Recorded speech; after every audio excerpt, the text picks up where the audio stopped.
An American company announces the possibility of millions of doses of vaccine by October. Stupid controversies break out when President Trump visits Michigan. And Joe Biden tells black voters that they aren't actually black unless they vote for Joe Biden. I'm Ben Shapiro. This is The Ben Shapiro Show.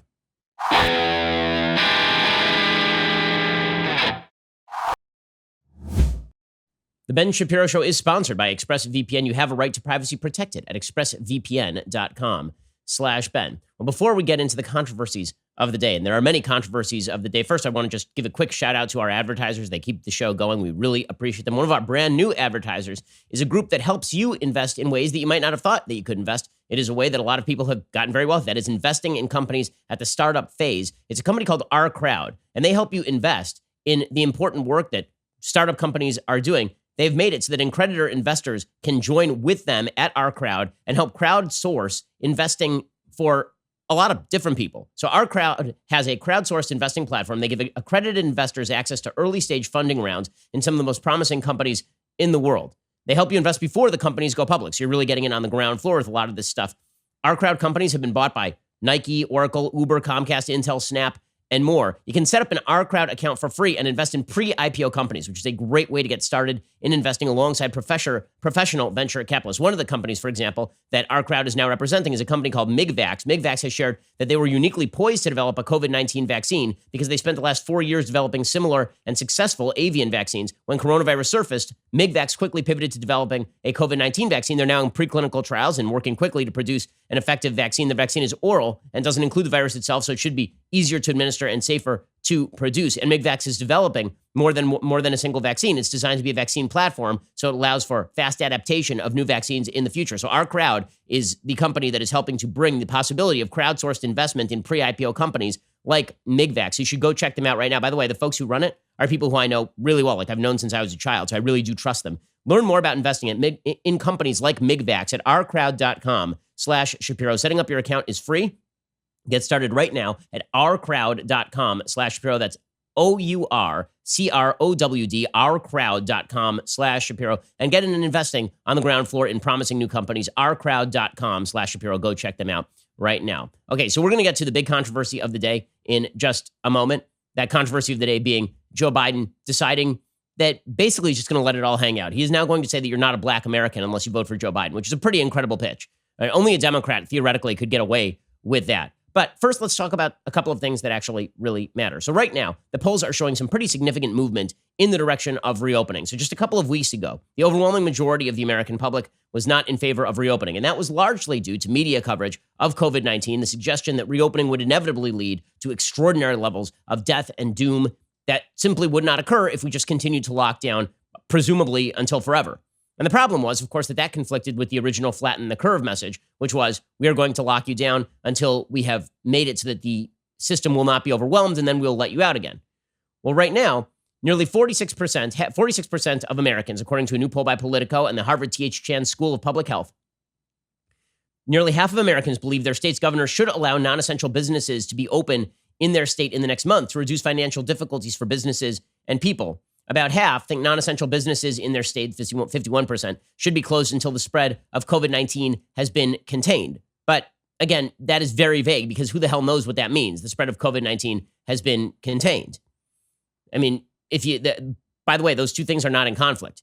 Containment is a pretty malleable term right there. 61% of Republicans believe their state's governors should allow non-essential businesses to be open. More than two-thirds of Democrats, 69%, think such businesses should be closed until the spread of the virus is contained. 6 in 10 owners and managers of small or medium-sized businesses, 60%, favor non-essential businesses being open in their state. In addition, of those whose households have experienced forms of employment loss since the start of COVID-19 outbreak, 52% favor businesses being open in the next month.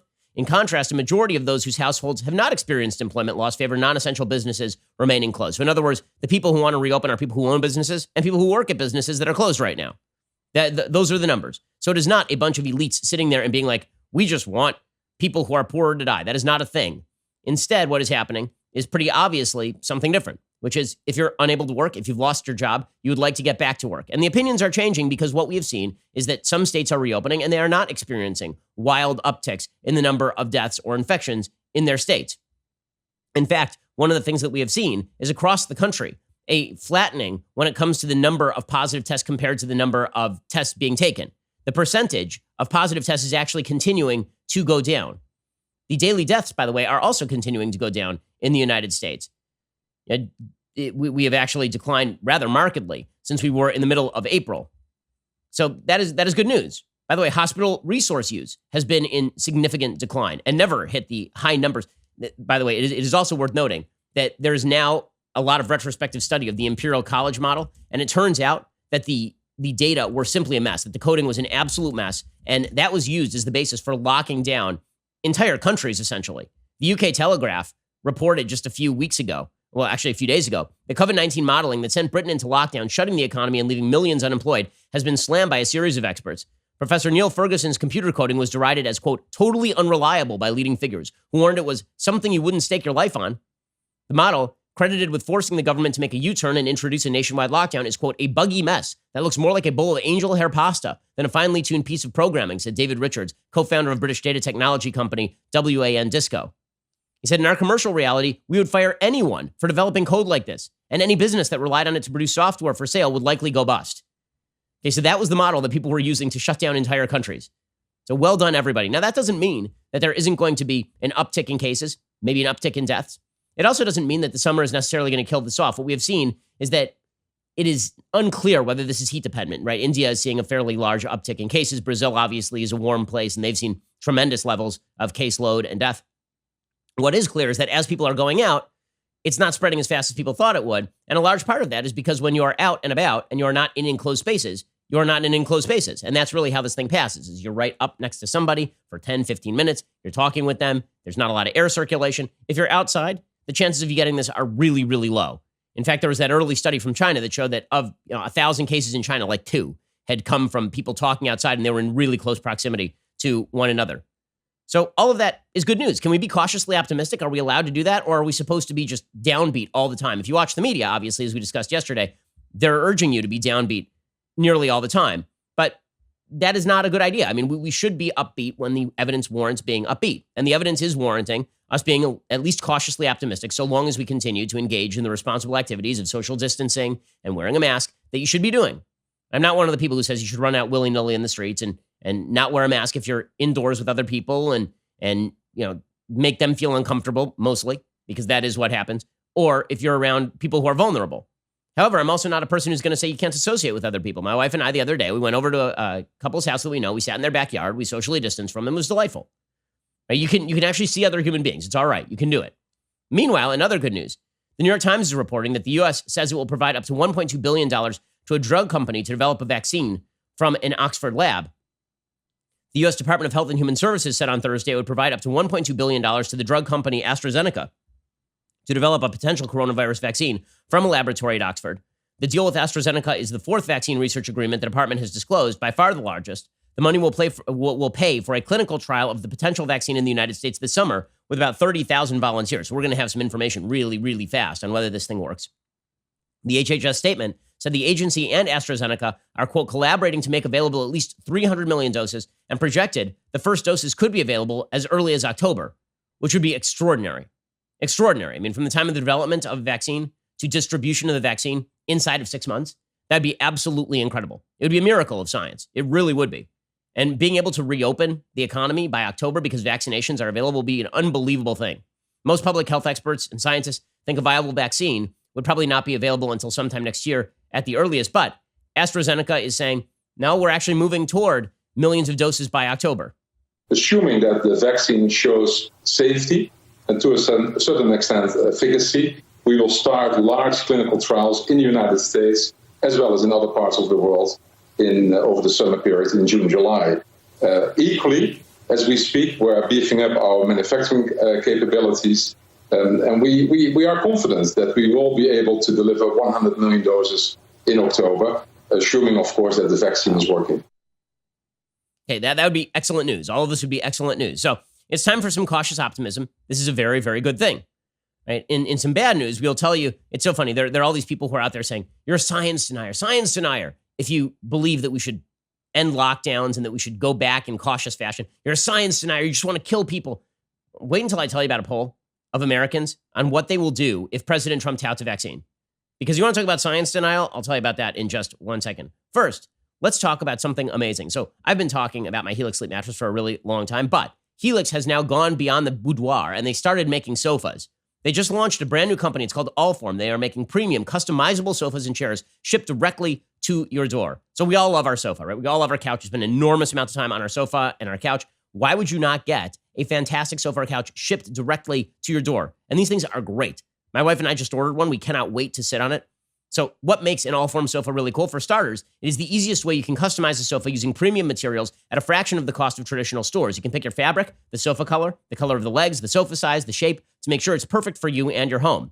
They've got armchairs and love seats all the way up to an 8-seat sectional. So there's something for everyone. And you can always start small and then buy more seats later on if you want your Allform sofa to grow and change when you move. So it really is customizable. It's like you kind of bolt on more sofa. It's awesome. Allform sofas are also delivered directly to your home with fast free shipping. In the past, if you wanted to order a sofa, it could take weeks or months to arrive. Allform takes 3 to 7 days to arrive in the mail. You can assemble it yourself in just a few minutes with no tools, which is fantastic because that is my least favorite thing is you go to one of these big box stores and then it takes you 3 hours to assemble the sofa that you just bought.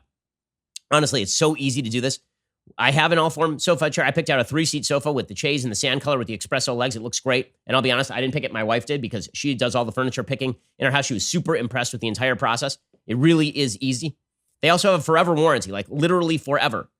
I mean, right now, have you ever appreciated your couch more? Well, you're definitely going to appreciate it when you use allform.com/Ben. Find your perfect sofa today. Check out allform.com/Ben. Allform is offering 20% off all orders for our listeners at allform.com/Ben. And that's allform.com/Ben. You're going to love it. It really is fantastic. I cannot wait to sit on my Allform sofa, allform.com/Ben, and you get 20% off all orders right now. That is a solid deal. Okay, so meanwhile, when we talk about science denial, when we talk about people who are undermining the science, there's a new poll from Reuters Ipsos, and it found that 36% of Americans say they will be less likely to take an eventual coronavirus vaccine if President Trump vouches for its safety. So if Fauci gets up there and says this thing's safe, and then Trump gets up there and says, it's unbelievably safe, people are like, I'm not taking it anymore. I don't know what to tell you. If you are making your medical decisions based on what President Trump says, either for or against, this is because you are being a dum-dum. Okay, you should listen to your doctor. And if your doctor tells you that a vaccine is safe, then you should listen to your doctor. The survey found less than 2/3 of Americans overall said they were very or somewhat interested in a vaccine for COVID-19, which Reuters points out falls well short of the 70% of Americans who would need to be immune through a vaccine or prior infection in order to achieve herd immunity. Nearly 1 in 5 Republicans said they have no interest in a vaccine. That's more than twice the proportion of Democrats who said the same because there are a lot of anti-vaccine activists inside the Republican community because they don't like government centralization or because they don't trust scientists. Whatever it is, that's idiotic. Vaccines are useful. Obviously, you want to wait to find out whether the thing is safe. You want to wait to see who attests to the safety of the vaccine. We have had instances in American history, like in the 1970s with Gerald Ford pushing out a vaccine that actually was not perfectly safe. You want to make sure the thing is safe because we are rushing forward with it. And also, you want to calculate whether your chances as a young person are better or worse if you get the vaccine than if you actually get COVID-19. But in reality, we do need lots and lots of people to take this vaccine. Will I be taking the vaccine? You bet your ass I'll be taking the vaccine. If the thing is safe, of course I'll take the vaccine. I'm a big proponent of vaccinations. But it is hilarious to me that so many Democrats are going to base their opinion of a vaccine on whether President Trump likes it or not. This suggests that you're doing life wrong. Okay, meanwhile, speaking of doing life wrong, the continued conversation over the economy, it continues to be unbelievably stupid because many members of the media have this narrative and they just will not let go of it. Paul Krugman, who will just hang on to a narrative like a dog with a bone. It's truly incredible. This is a man who has the capacity for nuanced thinking. I'm just going to read you the last 2 titles of his last 2 columns, Paul Krugman over at the New York Times. One is, we should help workers, not kill them. I feel like there's a third choice where we help them and also don't kill them. On the one hand, I would love to help workers. On the other hand, I don't want to kill them. So I'm confused by your binary. Were those the 2 choices? Helping workers and killing them? I feel like there's a third way where we're like helping them and also not killing them by letting them go back to work safely and securely. That was Title 1. Today's nuanced column from Paul Krugman is how many will die for the Dow? Because now he's just suggesting that if you want to go back to work, by the way, again, that poll from Politico shows that 52% of people who have lost a job want to go back to work. And by the way, as the checks start to run out from the federal government, more people are going to want to go back to work. And as the prices start to dive in certain areas and rise in others, people are going to want to go back to work. But now, according to Paul Krugman, if you want people to gradually and safely go back to work, it's because you want to kill people. This narrative, they just will not let go of it. It's incredible. It's incredible. The evidence does not bear out the narrative. It doesn't matter. Paul Krugman is going to hang on to this sucker. He is a terrier in a pant legger. It's unbelievable. He says Trump has abandoned his original strategy. They won't say this explicitly, and they're throwing up various disingenuous explanations for what they're doing. But their basic position is that thousands of Americans must die for the Dow. Really, why is that my strategy, that thousands of Americans must die for the Dow? Am I telling anybody they have to go back to work? Am I telling everybody that they need to leave their homes? Have I not stated on this program repeatedly that if you have a pre-existing condition or if you are vulnerable to COVID-19, that we should make provision for you, that we should allow you to continue to draw unemployment benefits, but that if you are young and healthy and you are at low risk for dying of COVID-19, then that's just going to have to become a background risk of life? That is not saying that people should die. That is saying that we all make risk calculations in public policy. Paul Krugman still clings to this notion that you never have to make a risk calculation in public policy. Instead, you can just pay people to stay home forever. Right? He's doing this because he is pushing against the idea that we should pay people's unemployment for more than their salary is worth through the end of the year.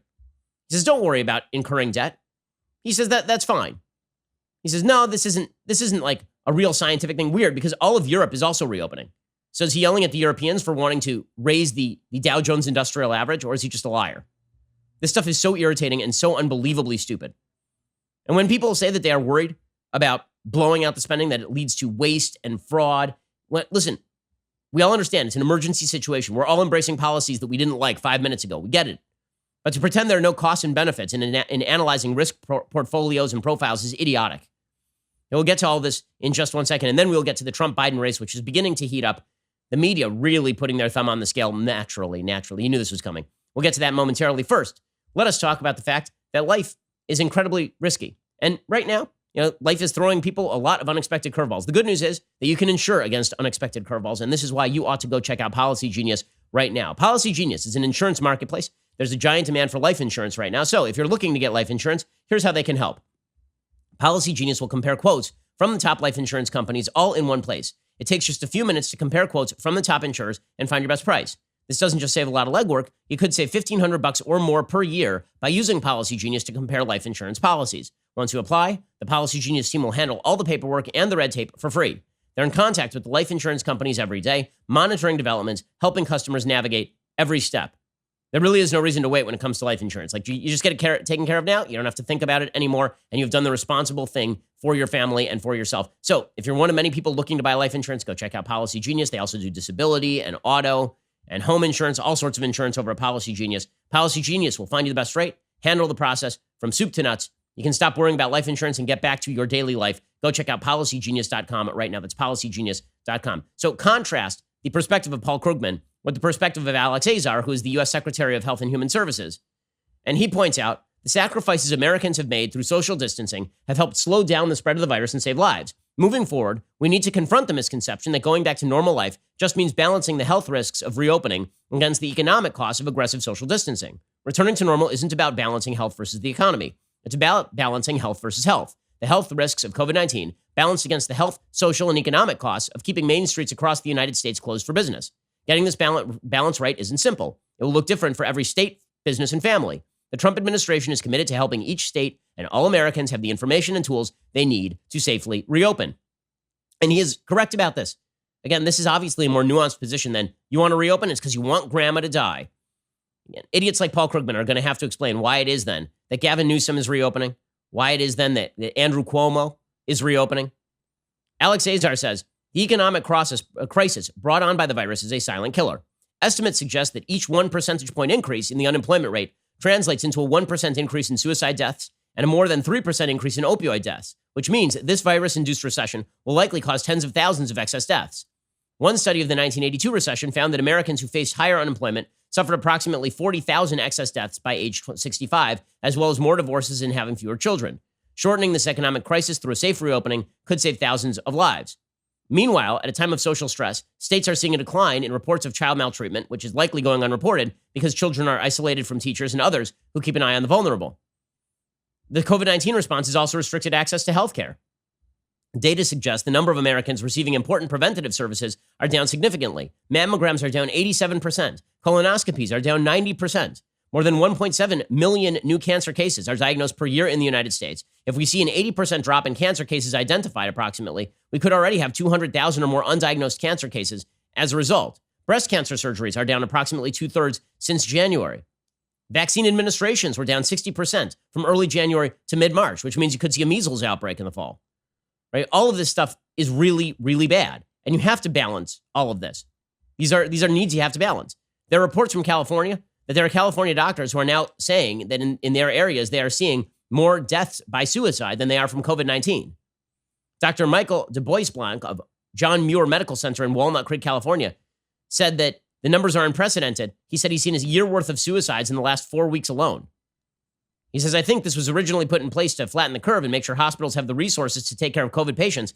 We have resources to do that. Our other community health is suffering. Again, I talk to people in the medical industry literally every day. They're sitting at their desks doing nothing because people are not coming into the hospitals for the care that they need because they were told that they weren't supposed to come and stay home if you can. Well, now it turns out that hospitals are firing people in the middle of a pandemic. It's incredible. Meanwhile, it turns out that over in Washington state, a fraud network siphoned hundreds of millions of dollars off of the unemployment funds. So you can do this for a little while. You can do the pour money into the hose for a little while, but pretty quickly it turns into a fraud program. Pretty quickly it becomes obvious how much money is being wasted. And pretty quickly it becomes obvious that government is not a substitute for having a job and trusting your neighbors to be responsible citizens. Officials confirmed this fraud on the same day the federal government reported another 2.4 million American workers filing for jobless benefits this week. The total is a staggering 38.6 million people have filed for jobless benefits in the last 9 weeks alone, which is totally insane, unprecedented in American history. The Labor Department has found that a large majority of laid-off workers, according to the New York Times, expect their joblessness to be temporary, but there's growing concern among economists that many jobs will never come back. Nicholas Bloom, economist at Stanford, he said, I hate to say it, this is going to take longer and look grimmer than we thought. This is why it's actually important to reopen the economy as fast as possible. One of the reasons it's really important to do that as fast as possible is specifically because you need to let the market iron out all of the inefficiencies in the market. As we move into a new world, we are going to have to figure out exactly how restaurants cope. Now, restaurants, for example, the market does help create a feedback loop of what is needed. So right now, commercial real estate's getting devastated, obviously, because why would you rent commercial real estate when you can't go into the office? But let's say that you're a restaurant. You might actually need more commercial real estate. One of the reasons you might need more commercial real estate is you knock down the wall between your little storefront and the storefront next to you. And suddenly you can actually fit the number of people you need to fit in there with the social distancing. In other words, getting back to the real world and letting people make decisions about their own economic livelihood is going to be necessary in order to see an uptick in the economy. Centralized government bureaucracy and pouring money into the economy at the same time you're telling companies whether they can and cannot open is a recipe for disaster. More and more Americans are realizing this.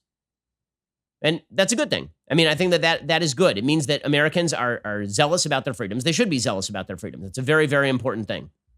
By the way, this is President Trump's pitch. So President Trump was in Michigan yesterday, and he said, listen, Americans want to go back to work. He is correct about this. By the polling data, we're about evenly split. But among Americans who have a job and just lost one, a majority do want to go back to work. And that's going to increase over time. It is not going to decrease over time. The momentum for reopening is obvious. It is clear. We are moving toward reopening. And that's a good thing. Here was President Trump yesterday at the Ford factory in Michigan. There's a tremendous pent-up demand, and that includes for your cars. Americans who need and want to return to work should not be vilified. They should be supported. Unlike many politicians and journalists, for those who earn a living with their own two hands, working remotely is just not an option. You don't have the option of doing that. Okay, so he is right about that. He's correct. I mean, the people who are being disproportionately hit by this thing are blue-collar, low-income workers. Those are the people whose jobs are disappearing.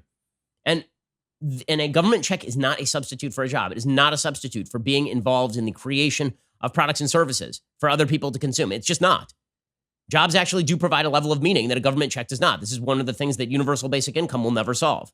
Universal basic income, the idea is that if we give you a universal basic income, you won't have to take a job you don't want to, and you'll be able to sit there and create art all day. Question, how much art have people been creating during quarantine?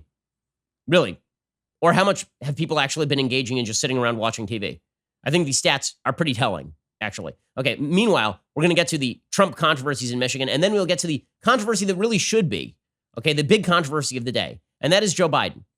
And the 2020 election in question is it a referendum on Biden or is it a referendum on Trump? So far, it's been a referendum on Trump, but it could easily turn into a referendum on Joe Biden. We'll get to that in just one moment. First, let's talk about the fact that as we transition back into an economy that is free and open, as we move into a new world of different demand and supply curves, well, people are going to need jobs and people are going to need employees. Thank God there's a company like ZipRecruiter out there helping you find the job that you need and helping you find the employees that you need if you are an employer. If you're looking for a job, ZipRecruiter is working with you to find the right job faster. They are dedicated to helping you get hired, from caretaking to delivering food and goods to building medical facilities, supplying protective equipment, and so much more. In fact, ZipRecruiter's app will send you up-to-date job openings so you can be one of the first to apply. If you're actively hiring, ZipRecruiter will invite candidates to apply to your most urgent roles, making it faster and easier to reach the people you need. By connecting people who need jobs and companies that need people, ZipRecruiter is working with all of us so we can just keep moving forward. That is what is important right now. ZipRecruiter is making it happen for you. They're also making it possible for me to get rid of my useless employees and get new employees. Never has there been a better time to shop if you are an employer right now. Let's all work together at ZipRecruiter.com/work together. That is ZipRecruiter.com/work together. Go check them out right now. They're doing really important work. And more importantly, they're helping you find really important work. Okay, so President Trump was in Michigan yesterday, and this created the opportunity for the media to go nuts on President Trump in a series of really, really dumb controversies, like a bunch of really dumb controversies. Meanwhile, Joe Biden was literally saying this morning in an interview that you're not black if you don't vote for him. And the media will gloss over that like immediately. The differential way in which controversies are treated by the media is an incredible thing. And I spend a lot of time criticizing the media. That is because the media are the filter through which you see information. One of the things we do on this show is provide a different filter through which you see information. I'm not going to say there's no filter. There is. I'm the filter. But I at least try to bring to attention things that the media are going to downplay as opposed to the things that they play up. So here's a perfect example. Last night, President Trump, he spoke in Michigan, and in the middle of his speech, he started talking about the Ford family, right? And he started talking about the fact that the board of Ford still has people who are from the Ford family sitting on it. And he praises the quote-unquote Ford bloodlines. And what he's pointing out is that the Ford company was founded by Henry Ford, who is one of the most iconic American industrial figures in human history. One of the most iconic industrial figures in history. Literally, the Ford production process became the basis for a certain philosophy of business. It became the basis, both good and bad, for a certain philosophy of how human beings should interact. None of that is to say that Henry Ford himself was a wonderful, wonderful dude. In terms of his anti-Semitism, he brutally was not. I've talked about this on the show, like 4 days ago, I referred to this on the show before this controversy blew up, right? I mean, I talked about the fact that Henry Ford was actually a vicious anti-Semite who published fully Protocols of the Elders of Zion-based newspapers from like 1920 to 1927, was sued for libel and had to shut down the newspaper, then received an award from the Nazi government in 1938. So Henry Ford was a vicious, horrible anti-Semite. He hated Jews. He thought the Jews formed a world conspiracy against him and all the rest. Do you think that's what Trump is referring to when he talks about the Ford bloodline here? So Trump says this about the Ford family, and everybody immediately jumps to, he's endorsing Ford's anti-Semitism and genetic eugenic views. Come on. This is so silly. Here is Trump yesterday. The company founded by a man named Henry Ford, good bloodlines. If you believe in that stuff, you got good blood. They teamed up with the company founded by Thomas Edison. That's General Electric. It's good stuff. That's good stuff. And you put it all together, they're all looking down right now, and they'd be very proud of what they see. This is, okay, so is that a smart thing to say? Well, if you had historical awareness, it wouldn't be a particularly smart thing to say. But when he's talking about like the bloodlines of the company or the bloodlines of your family, if it turns out that your grandfather was president, you say the Roosevelt family, that's a hell of a bloodline right there. If you say the Kennedy family, that's a hell of a bloodline. And then somebody goes, oh, you mean Joseph Kennedy, that vicious anti-Semite. He was a vicious anti-Semite, Joseph Kennedy. Right? Then people will be like, that's not what he's talking about. Do you really think that he's referring to Henry Ford's anti-Semitism there? That he's dog whistling to the alt-right when he refers to the Ford bloodlines? Of course not. This blew up on social media last night, obviously, because Trump's a racist and we have to impute racism rather than ignorance to him. Again, there's a very simple solution to Trump saying dumb things, and that is the man says dumb things. He doesn't know anything about history. Okay, Trump has... I have friends who have been to events where Trump has literally said, I've written more books than I have read. Donald Trump is not a master of American history. He is not fluent in American history. He doesn't know things. Okay, so the imputation of anti-Semitism to him, first of all, based on he is the most pro-Israel president in American history. He's the most pro-Jewish president probably in American history, given the fact that He has promulgated executive orders that have tried to protect Jews on campus. He's been outspoken against anti-Semitism repeatedly. For all of the talk about his associations with the alt-right in 2016, I was one of the people who talked extensively about it. He forcibly disassociated himself from them in mid-2017 and beyond. None of that was good. But to pretend that Donald Trump is like a vicious anti-Semite when his grandkids are Jewish is insane. It's not correct. It's just not correct. Okay, so Trump, that was dumb controversy number one. Then there was dumb controversy number two, which is President Trump saying silly things. So yesterday, President Trump mentioned that he is tested daily for coronavirus. And he does like a full-on South Park routine here about being positive on a test versus negative on a test. This has been like a long-time comedy bit for a very long time. It's a pretty old chestnut. Here's President Trump doing it unintentionally. I had a 2-week regimen of hydroxychloroquine, and I've taken it, I think, just about 2 weeks. I think it's another day. So, and I'm still here. I'm still here. And I tested very positively in another sense. So this morning, I tested positively toward negative, right? So, no, I tested perfectly this morning. Meaning I tested negative. He kind of realizes in the middle of that this became a trend too. Because, oh my gosh, Trump said positively, negatively, negatively, positively. And then there was the stupid controversy over whether he wore a mask in Michigan. So there are all sorts of news reports. He didn't wear a mask when he was in Michigan. First of all, he's not positive for COVID-19. He would be in isolation if you're positive for COVID-19. The man's tested literally every day, every single day. He's the most protected person in America from COVID-19. And as it turns out, he actually was wearing a mask, right? There was a picture that emerged that behind closed doors, he was wearing a mask. In other words, when he was in close proximity to other people, he was wearing a mask. And then when he spoke, he was not wearing a mask, which, by the way, is also what reporters have been doing in the White House Rose Garden. So yesterday, Trump explained, I don't want to give the media the pleasure of seeing me with a mask on. Now, listen, I think this is dumb. I do. I think it's really stupid. I think that the president, when he is out in public, should be wearing a mask, not because I think that he is making other people unsafe, but because he sets a good example to a lot of Trump followers that if you are in public with other people, you should be wearing a mask. I think that's a good thing. I do. I mean, Mike Pence has been wearing a mask. So I think that that's a good thing. Here was President Trump yesterday, though, saying, I'm never going to give the satisfaction to the media. And listen, this is how Trump rolls. But is this a major, did Trump cough on people and give them corona yesterday? He did not. And if he were wearing a mask, would he be protecting himself from corona? No, he would not. So on a practical level, Trump endangered no one by not wearing a mask. Right? Just as if you don't have COVID-19, you're not endangering anybody by not wearing a mask. That said, it's asymptomatic. You may not know. So you should wear a mask. Listen, I think that Trump should do it. I do. I think he should put on a mask when he is in public. But do I think that it's like a major controversy of the day? Of course not. Did it turn into the major controversy of the day? Of course it did, because we live in the stupidest possible timeline. Here's President Trump yesterday.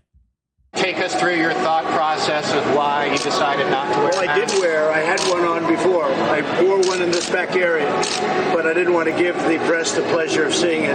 But no, where I had it in the back area, I did put a mask on. Did you have the goggles on too as well, sir? I did. I had goggles and a mask right there. But why would you not be And here's another one. Why would you not be wearing it for nothing? Because in this area... Why would you not be wearing it here, sir? Not necessary here. Well, everybody's been tested, and I've been tested. In fact, I was tested this morning. Okay, so again, is this like a major controversy? No. Did that bring the Michigan Attorney General to national TV to say maybe we'll prosecute Ford for not making Trump wear a mask? Trump is no longer welcome in our state. I wonder, maybe she's a Democrat. Just it occurs to me that maybe the Michigan AG is a Democrat for saying something as dumb as this on national TV. Is the president no longer welcome in Michigan? Well, I will say, speaking on behalf of my department and my office, that's right. The president is like a petulant child who refuses to follow the rules. And I have to say, this is no joke. I think that we're going to have a very serious conversation with Ford in the event that they permitted the president to be in publicly enclosed places in violation of the order. They knew exactly what the order was. I mean, come on. They're going to go after Ford. Trump is banned from the state. What are you going to do, arrest him when he comes there because he didn't wear a mask? On what legal grounds would you do this? And what are the damages that you can prove? This is very, very silly stuff. Okay, so then we'll get to controversies that are not silly. Okay, because it turns out that there are some controversies in America that are not silly. And Joe Biden is making himself the issue. It's amazing. For Joe Biden to win, basically all he has to do, this is like the perfect situation for Biden. All he has to do is lie in his casket all day in his basement, and he will be the president. That's all he has to do. Just almost literally be dead. Like just eat and drink and say nothing for 6 months, and he will likely be president, according to the polling numbers. And he can't do it because Joe Biden, it turns out, is a terrible, terrible candidate. And he says terrible things. And his ideology about race is awful as well. We'll get to that momentarily. First, let's talk about the fact that we are home more than usual these days. That doesn't mean you don't have to keep track of your property. It means you have to keep track of your property even more than usual these days. You want to know who's walking up on your front step. I've had a couple friends robbed in the last couple of weeks alone. And thanks to Ring, they at least had that on tape and were able to hand that tape over to the police. And they were alerted to people who were at their front door, which is really important since actually one of them was home at the time. Ring gives you the protection that you need. I've been using Ring devices for years at my property. Ring video doorbells let you answer the door and check in on your home anytime. Keep an eye on your doorstep. Speak to delivery people when you can't come to the door. With outdoor security cameras, you can check in on every part of your house and never miss a moment. Smart lighting brightens up blind spots, makes you always come home to a brightly lit house, which is really important. Also, they've got the full home security system, so you can protect your family and your pets and your property. And one of the big things for me is knowing where my kids are on my property at all times, even if I don't have an eye on them. Get a special offer on the Ring Welcome Kit when you go to ring.com/Ben. That welcome kit does include the Ring Video Doorbell 3 and the Chime Pro. That's all you need to start building custom security for your home today. Just go to ring.com/Ben. Again, that is ring.com/Ben. It's going to make you and your family safer. Ring.com/Ben. We're going to get into slow old Joe and his vicious racism. I mean, really, this is actual racism. The media will brush it off because he's a Democrat, but it's pretty damned racist. We'll get to that in 1 second. First, let us talk about several things. First of all, you should subscribe to Daily Wire. Why? Well, many reasons. First, we actually have a Sunday special this week that I think is a blast, all about science fiction literature. I'm a big sci-fi fan. Orson Scott Card, the author of Ender's Game, is on the Sunday special this week. You're really going to enjoy it. It's a kick. It's something completely different. We talk about writing style and strategy, how you outline for a story. Really fun stuff from one of the all-time great science fiction writers. Here's a little bit of a taste. My lawyer calls me and he says, well, Scott, here's the good news. They're going to take your script to pilot, so it has a chance to go on air, but you're fired. They don't want you to show up on set. And I just laughed. Okay, so it is a blast. You're going to enjoy it. Also, we have a backstage next Wednesday, May 27th at 4 p.m. Pacific, 7 p.m. Eastern time. So you'll get to watch all of us from our various hidey holes in Southern California talk to one another. We'll see if Klavan is still alive. We'll check in on him and see if he has actually turned into a skeleton. He's no longer Skeletor. He's actually turned into a skeleton. We'll check in on Klavan. Unfortunately, Knowles will probably be there as well. So that'll be unfortunate. But if you enjoy that sort of thing, then head on over to Daily Wire. Also, it is that time of the week when we reward one of our Daily Wire subscribers. Today, it is Cataract Cowboy on Twitter, who understands the importance of picking the right mate. In this picture, a woman in a patriotic gymnastics outfit gracefully hangs upside down from a rope with the world's most elite beverage vessel resting close by. This is very graceful stuff. My 8-month pregnant wife and her leftist tears tumbler, nutrient-dense leftist tears simultaneously provide the energy to do socially distanced aerial sports, nourish the growing body of our unborn child, and boost immune response to protect from COVID. That is pretty spectacular stuff right there. I mean, that's wild. So I'm going to assume she's professional at this because she's 8 months pregnant and she is hanging from ribbons. But that's pretty spectacular stuff right there. Thanks for the pick. Congrats on the growing family. That is awesome stuff. If you would like to be featured in our Daily Wire Tumblr section every Friday, all you have to do is be a subscriber, have the Daily Wire Tumblr, take a creative picture, and then make sure that you hashtag us and add us. And you may end up featured on the Ben Shapiro Show next week. So go check that out. You're listening to the largest, fastest growing conservative podcast and radio show in the nation.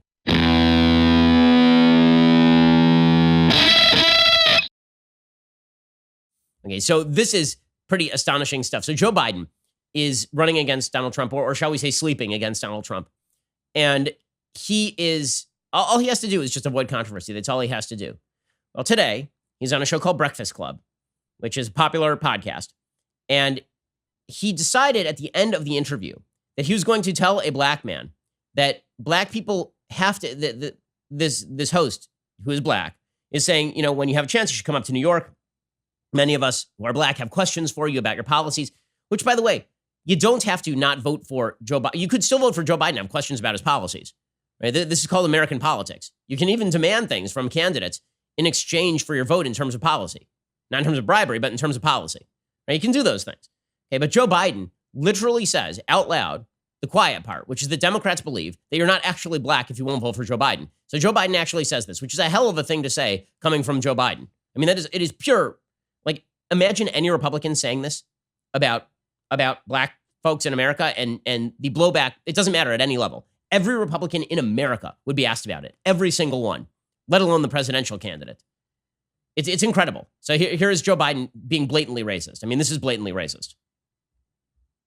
Listen, you got to come see us when you come to New York, VP Biden. I will. It's a long way until November. We got more questions. You got more questions, but I tell you, if you have a problem figuring out whether you're for me or Trump, then you ain't black.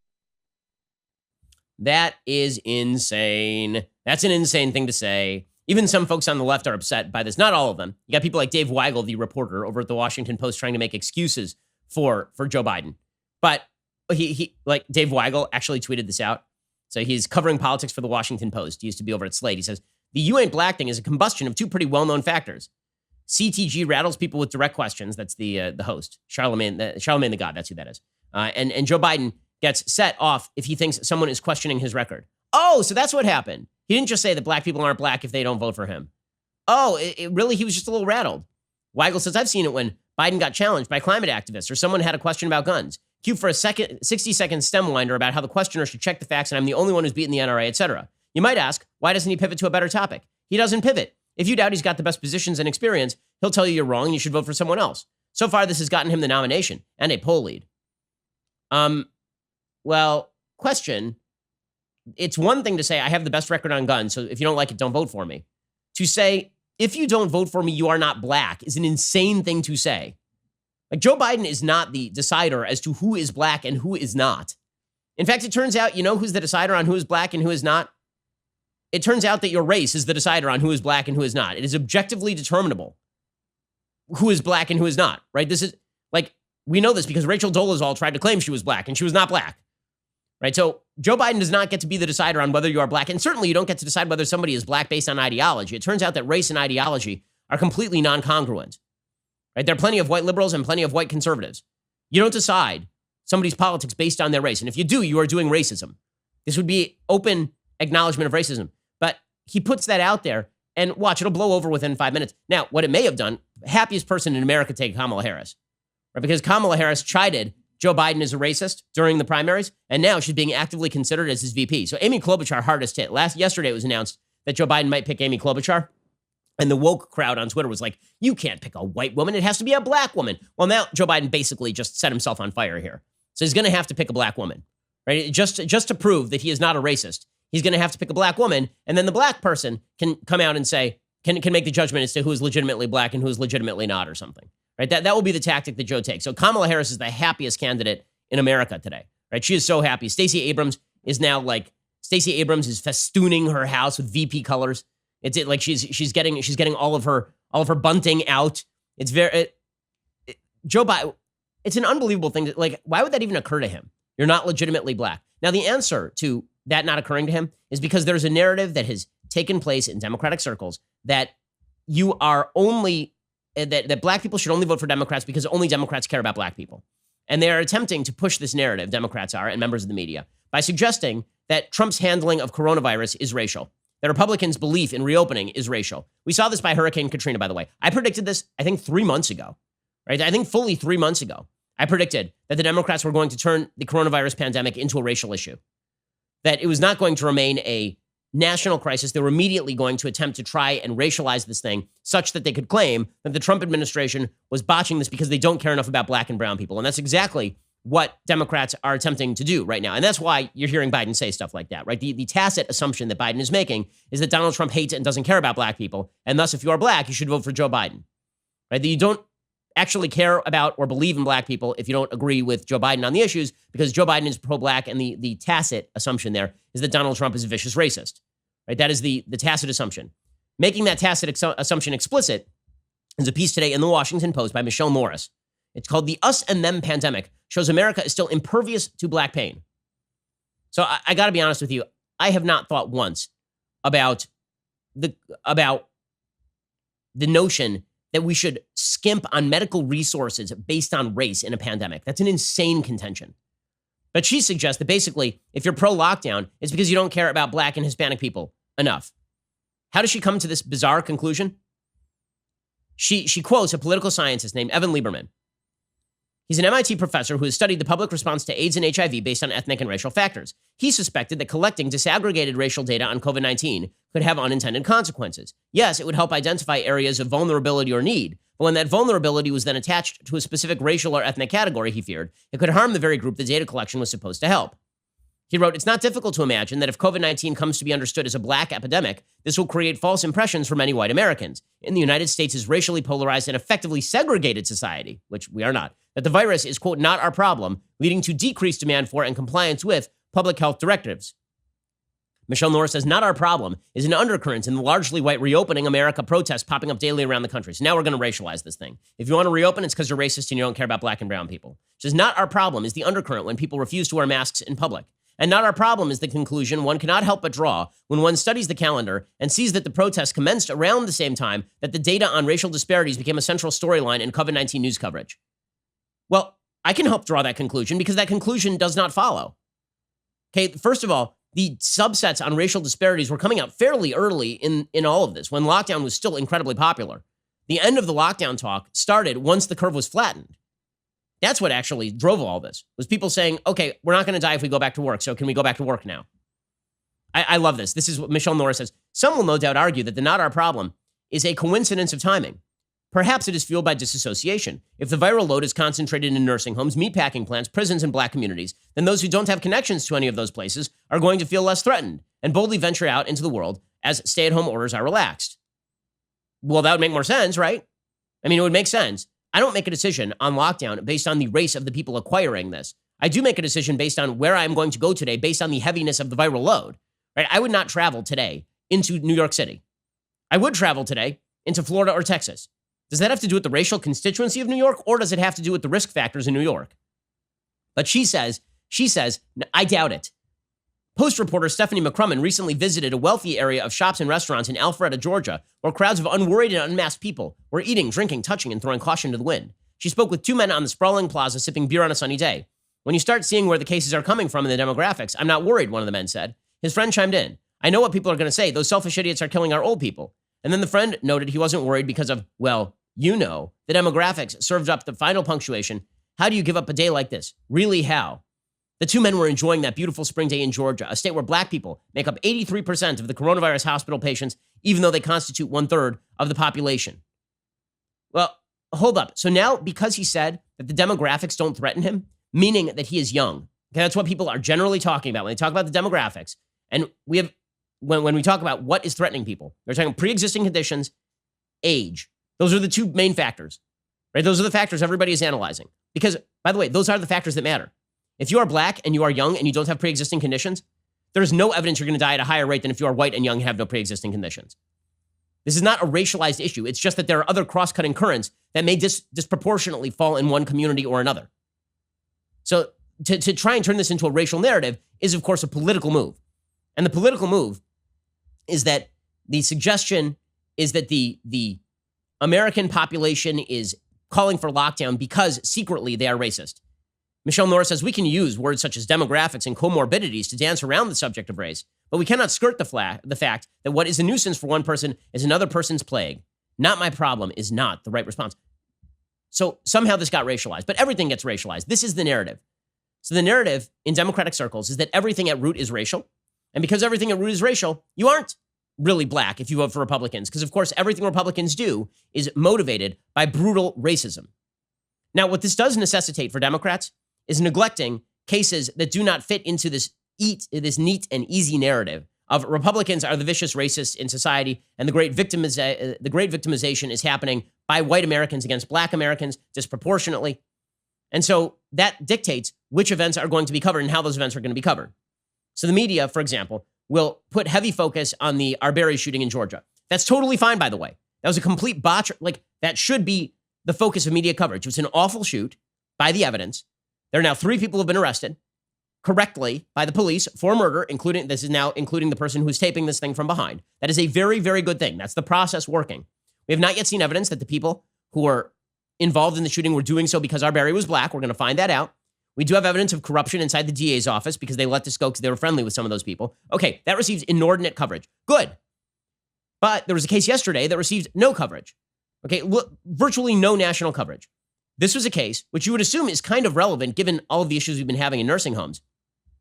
There's a tape that was going around. The Detroit Police Department said in a statement they arrested a 20-year-old male in connection to the assault and battery of an elderly male inside the Westwood Nursing Center on the northwest side of the city, according to the Detroit News. And tape emerged. It's a 20-year-old black man, and he's beating the living hell out of an elderly nursing home patient. He appears to be wiping the blood from an elderly male in an attempt to hide the wounds. Both were apparently patients at the nursing home, according to the Detroit News. It's not clear why the 20-year-old suspect was being treated there. The nursing home was unaware of the assault until they saw the video, said Detroit Police Chief James Craig. We're still investigating that aspect of the case. We do have a suspect in custody. Additional unconfirmed videos of the suspect assaulting other elderly individuals have surfaced across social media. It appears the assault was racially motivated. Okay, so that is the police talking, that the assault was racially motivated. Now, does this mean that black people are willy-nilly going around beating up old people? Of course not. Of course not. You cannot form a referendum on the basis of anecdotal evidence. But the media are very fond of drawing referenda on the basis of anecdotal evidence, even if the evidence doesn't completely support it. Why? Because, again, it backs a narrative. So here's the reality. We should cover all crimes. We should make sure that all crimes get covered. And we should base our trend lines on actual data, not on anecdotal evidence. But because the media have a narrative in mind, that is why, in the end, Joe Biden will be fine for saying that black people are not black unless they vote for Joe Biden. Because that falls right in line with the easy media narrative, which is that everything is about racist Republicans demeaning black people, and everything Democrats do is in defense of black people against those racist Republicans. That it dictates the media coverage, it dictates which stories get covered, it dictates how presidential candidates are covered. Because again, you don't cover Democrats like Republicans because Republicans are evil and Democrats are good. That's the bottom line here.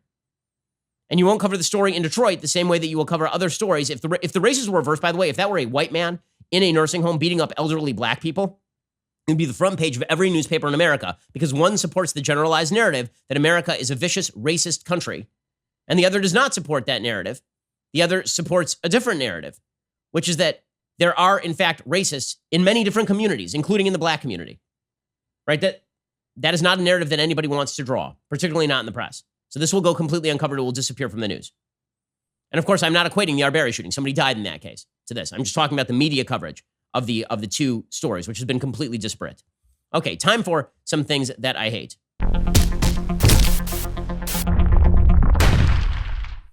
Well, it's good to know that many Democrats are now rallying around Joe Biden, no matter what he does. A columnist for The Nation named Ketha Pollitt claimed on Wednesday she would vote for Joe Biden, quote, if he boiled babies and ate them. Makes sense. Pollitt shrugged off Senate staffer Tara Reade's sexual assault allegation against Biden, declaring, quote, I would vote for Joe Biden if he boiled babies and ate them. He wasn't my candidate, but taking back the White House is that important. She says, I cannot believe that a rational person can grasp the disaster that is Donald Trump and withhold their support from Biden because of Tara Reade. I would say this even if I had no problems with Reade's account. I take women's accusations very seriously, but there have always been reasons to be skeptical about this one. To believe Reade, you have to believe that Biden put her up against a wall and penetrated her with her fingers on the spur of the moment in a hallway in a Capitol complex where she says she was looking for him to give him his gym bag. This corridor is a public space. To believe Reade, you have to believe Biden would take that risk. Whether or not you believe Reade, you should vote for Joe Biden if he's the nominee. We don't have the luxury of sitting out the election to feel morally pure or send a message about sexual assault and believe women. That will not help women at all or anyone else. So that is pretty deranged, insane stuff, obviously. And I'm glad to see that some Democrats are just embracing their inner id. That's exciting stuff. Meanwhile, James Carville, who stumped very hard for Joe Biden against Bernie Sanders, he was out there saying that Trump is going to get his, quote, fat ass beat, which is typical James Carville. Get his beat. All right, that's what's going on. He's going to get his fat beat. We can get 290, 295 electoral votes and we'll change nothing. If we go and take it to him and talk about what a massive fat failure he is, then we can run away with this thing. And you can defeat, idea is not just to defeat Trump. You have to defeat Trumpism. Okay, so there's James Carville going off. And again, the fact that so many people are willing to back Joe Biden no matter what, this does shine a spotlight on the criticism of people who in 2016 said, I'll vote for Trump just to defeat Hillary. So now they're all, we'll vote for Joe Biden just to defeat Trump. The same guy who was telling people, want to put you all back in chains to black people, that Mitt Romney was going to put them all back in chains, is now saying you're not a legit black person unless you vote for Joe Biden. By the way, Joe Biden gaffes more than any candidate I have ever seen. Remember when the media were shouting at Mitt Romney, what about your gaffes? Remember that? Joe Biden gaps more than any candidate in history. Yesterday, Joe Biden suggested that Senator Tammy Baldwin of Wisconsin has, quote, a great deal of lift and heft. I don't think that means what you think it means, Joe. Let me ask you about Wisconsin's other senator, Democrat Tammy Baldwin. Is she on your list? Is she being vetted as a potential vice presidential pick? What I don't want to do, and I'm not going to do, is list the people who are being considered. But Tammy is an incredibly competent United States senator with a great deal of heft and lift to her, what she's able to do, and she's capable of doing almost anything. I can pick her up with one hand. I've been exercising. If you'd like to have a push-up contest right now, I will have a push-up, and then I will bench press Stacey Abrams. I've been working out, so I've moved up from bench pressing Kamala to bench pressing Stacey and Tammy Baldwin. I can tell you that a man can really get a chest workout by bench pressing Senator Baldwin. Like, how is this the person that you guys just, like, I get that you decided on this instead of the old socialist. I was quite happy about it. But I'm just going to point out that there's still plenty of time before this election. This is, like, really, there's a lot of talk about the various polling data showing that Joe Biden is up in a lot of these states. Well, he's going to have to rely on a couple of things. One, converting undecideds to vote for Joe Biden. And two, he's going to have to get a lot of black people who stayed home for Hillary Clinton to come out for Joe Biden. On the second one, there are some doubts. This is not Captain Popularity among black Americans. The only reason he's popular among black Americans is because of the halo of Obama that still glows around him. If it were not for Barack Obama, black Americans would not be particularly friendly to Joe Biden. The man was a sponsor of the 1994 crime bill. He talked extensively about it. He was, as Kamala Harris says, against forced busing, which again was, both these things, by the way, are policies with which I agree. Forced busing is bad policy, and the crime bill was good policy. But that's not exactly going to kind of layer over the racialized narrative the Democrats want to tell. Again, I have to play this clip again because Joe Biden literally saying to black people they're not black unless they vote for him is an incredible pitch. Figuring out whether you're for me or Trump, and you ain't black. Okay, unbelievable. Really incredible stuff. Okay, meanwhile, China is heightening its grip on Hong Kong. So while we all fight about stupidity over here, while we all fight about whether Trump is wearing a mask at a Michigan car plant or whatever, there are actual things happening in the world that are incredibly dangerous. China, which, again, we're not supposed to say Wuhan virus, apparently. Very, very racist. Kamala Harris put forward a resolution this week that said if you say Wuhan virus or Chinese virus, it's because you're racist against Chinese Americans, which is insane. Because last I checked, Wuhan is not in America. Chinese Americans are American. And one thing has nothing to do with the other. But the same people who are out there saying Trump is being too mean to China, China, meanwhile, is now trying to basically overrun Hong Kong. I mean, they're just taking advantage of the pandemic to destroy all opposition in what was supposed to be a free state. When Hong Kong, which is a peninsula on the coast of what used to be China, when Hong Kong was abandoned by the British in what was one of the worst deals in human history, the guarantee was supposed to be that Hong Kong had its own independent government, even if it interacted with the Chinese government on a fairly solid level. It was the idea that they were the same country, but they were basically two different territories governed differently. Hong Kong was supposed to be able to retain fundamental freedoms. China just decided they were going to carve away at that. The latest from the New York Times, China's top leaders on Friday made a show of strength to confront defiance in Hong Kong and the economic damage wrought by the coronavirus outbreak, even as they acknowledged that both had dealt a blow to the ruling Communist Party's agenda. On Hong Kong, the leadership struck a hard line at the annual meeting of China's legislature, unveiling a plan to impose sweeping new security laws that would place the territory more firmly under Beijing's thumb and crack down on anti-government protests. But the move is likely to incite more unrest and outrage in the semi-autonomous territory, as well as criticism from abroad. Well, not if Democrats have anything to do with it, or the NBA, right? If the NBA criticizes it, then China just cuts them off at the knees. On the economy, the premier, addressing the opening of the National People's Congress, declared the government had achieved a decisive victory against the coronavirus outbreak and that the country had shown great resilience. But in a break with tradition, China abandoned setting an annual growth target for 2020, recognizing the difficulties in restarting its economy amid a pandemic. Premier Li Keqiang, who is the second ranked in the Communist Party hierarchy behind Xi, made his speech to nearly 3,000 Congress delegates who wore masks as they sat in neat rows in the ornate Great Hall of the People. He pledged to help blunt the impact of the slowdown with goals to limit inflation and unemployment. He said, China will face challenges like never before. However, we have unique political and institutional strengths, a strong economic foundation, enormous market potential, and hundreds of millions of intelligent and hardworking people. The horizons for China's developments are full of promise. The Congress outlined the party's plans, disclosed in a surprise move Thursday night, for new laws in Hong Kong to prevent and punish secession, subversion, and foreign infiltration that it has blamed for fueling unrest in the city. The legislation would also allow the mainland's feared security agencies to set up their operations publicly in Hong Kong for the first time. So now, the Chinese Politburo will be running Hong Kong security, which means basically they're now going to imprison or kill anybody who opposes Chinese rule in Hong Kong. So while the rest of the world is deeply disturbed by the power grab happening in Viktor Orban's Hungary, it seems that people are willing to ignore what is going on in China and to pretend that China's control of the WHO is no big deal. Rachel Maddow has some very strong words about President Trump saying that he is going to defund the WHO unless they stop being a Chinese cat's paw. When was the last time Rachel Maddow spoke out? I don't watch her shows. Maybe it was yesterday, but I doubt it. When was the last time she spoke out about Chinese authoritarianism overtaking the free state of Hong Kong? In a speech detailing the plan, Wang Chen, a Politburo member and first vice chairman of the Congress, pointed to the protesters in Hong Kong who defaced the national flag and surrounded Beijing's offices in the city as posing a threat to China's sovereignty. He also cited long-held suspicions by Beijing that foreign governments had incited the recent protests in Hong Kong. Even though evidence to support this is limited, Wang declared law-based and forceful measures must be taken to prevent, stop, and punish such activities.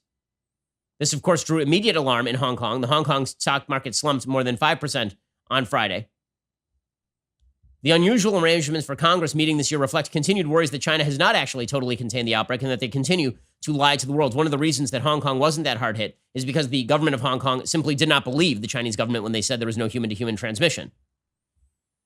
But using the cover of coronavirus in order to destroy the freedom of Hong Kong is an amazingly powerful move. And you're seeing the Chinese do this with the WHO with regard to Taiwan, trying to cut off Taiwan at the knees. China is an evil empire. China is a vicious, vicious, evil government. And to pretend that they are just a responsible actor on the world stage is utterly insane. They are a geopolitical threat to the United States. They are a geopolitical threat to their neighbors. And they are using this opportunity in order to strengthen their grip on a variety of countries in their immediate sphere. If you think that Joe Biden is going to be harsh on the Chinese, you got another thing coming. I've yet to see any evidence that Joe Biden is going to be harsh on China at all. And in fact, it seems like he is spending more time ripping on President Trump for being harsh on China than being harsh on China himself. This should remain a focus of American activity. And if it is not, we are definitely missing the boat when it comes to a geopolitical crisis that is going to be fomented over the course of the coming decade. Alrighty, we'll be back here a little bit later today with 2 additional hours of content. Otherwise, we'll see you here next week. I hope you have a wonderful Memorial Day weekend, and a meaningful Memorial Day weekend as we remember Americans we've lost in battle, as we remember the people who have fought for our freedoms.